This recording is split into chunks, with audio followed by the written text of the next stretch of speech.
Kaze mu makuru yo kuri Agaciro Media. Dutangure mu gisata c'uburimyi. Anagese ivuga ko ati ntiyicaye iriko irisuganya kugira ngo mu misi iri imbere ishobore kwegeranya umwimbu ku giciro kibereye kandi ciza.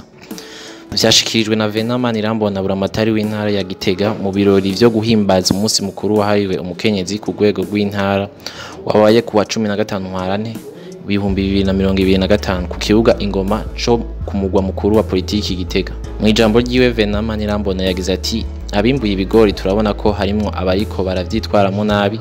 Murazi ko kugira ngo umuntu aronke umwimbu inguvu akoresha be n'amafaranga ashiramo mugabo vyagera kwera hagaca haba abagomba kubigurisha ku mafaranga y'intica nikize.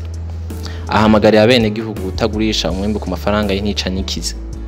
Tubamenyesha ko ikigo cy'igihugu Anagesa gishigikiwe n'inzego z'igihugu bariko barisuganya kugira ngo basubire bagurire abarimyi ibigori ku giciro ciza cane kandi nta numwe azokwidoga.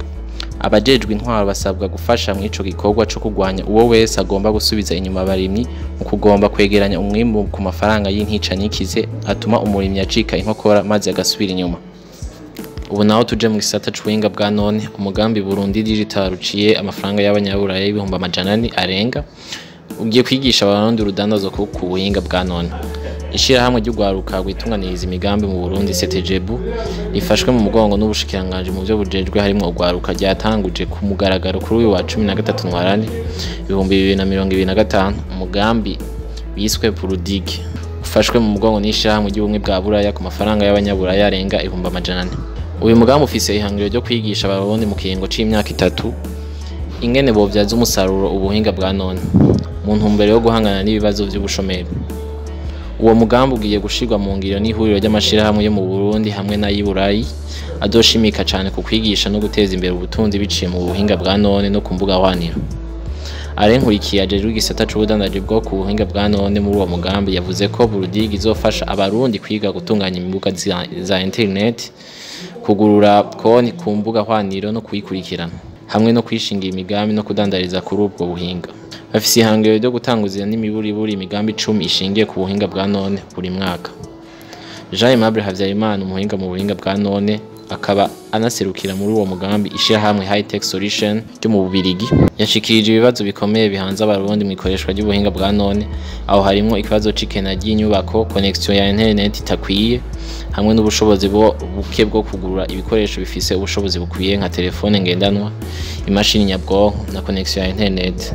Ariko yavuze ko ubuhinga bwa none ari umushinga w'iterambere ry'igihugu bukaba bukenewe cyane mu bikorwa bitandukanye nko mu rudandazo, mu biro vya leta hamwe no mu kuduza ububangutsi bw'ibikorwa n'umusaruro. Kubwiwe Burundi izoronsa abarundi akaryo ko kwiga gukoresha ubuhinga bwa none nka Facebook, YouTube, X n'izindi hamwe no kwitunganiriza imigambi kuyishinga no kurema ubuzi biciye kuri ubwo buhinga. Kubijanye n'ikihe rya connection ya internet, Arenkurikiye yamenyesheje ko uwo mugambi uzokwifashisha connection ya Starlink kugira ngo bafashe abarundi bo mu gihugu cose bifuza iterambere riciye ku buhinga bwa none.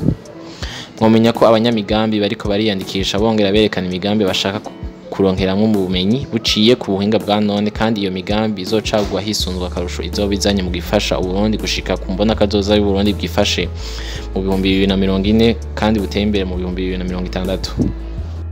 Ubu naho tuje mu gisata c'umuyaga nkuba, umugambi Kigoma Gitega wa Regidezo ugiye gutanga vuba umuyaga nkuba ungana na megawatt 200 zo kwiyagiza Uburundi bwose.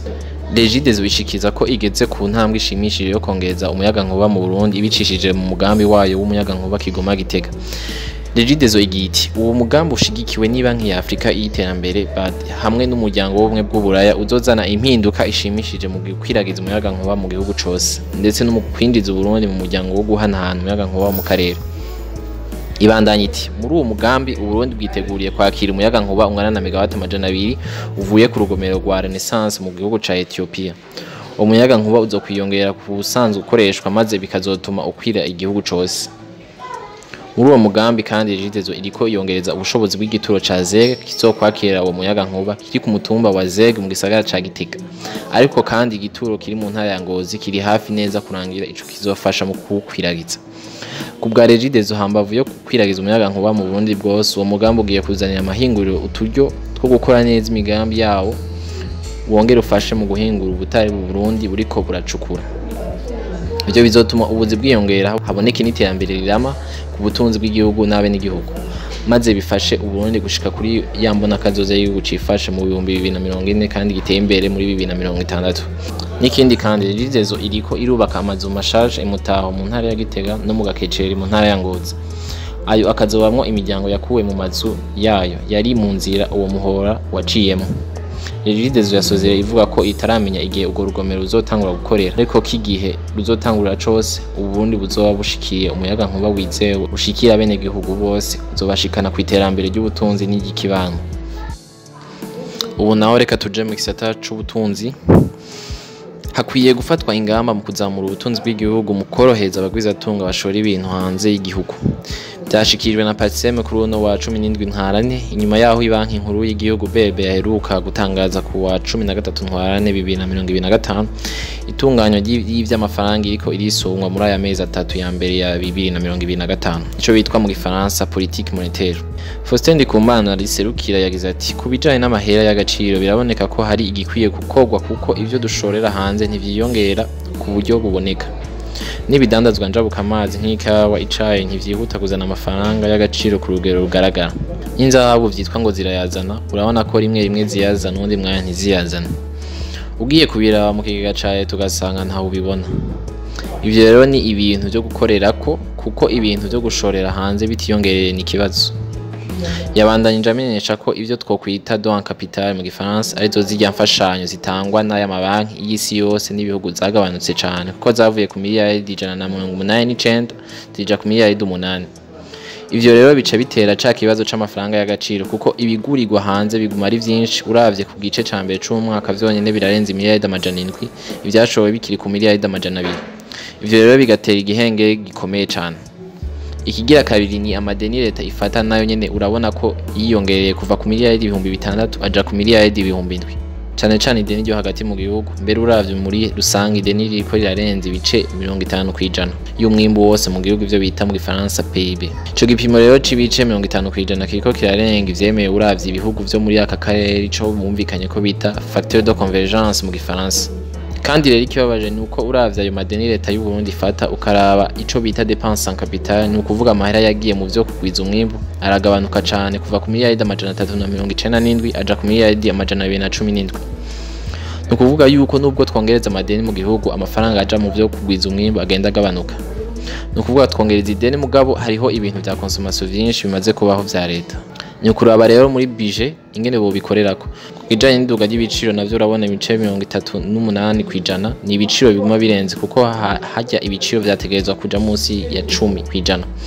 38 ni ibice vyinshi, mbere ugasanga mu biribwa birarenga 50 canke 60%. Ivyo rero bikava kuri vya bindi y'amafaranga y'agaciro aguma abuze, igitoro, kunguriza ibidandazwa biguma bigoye, n'umwimbu udashemeye mu biribwa bimwe.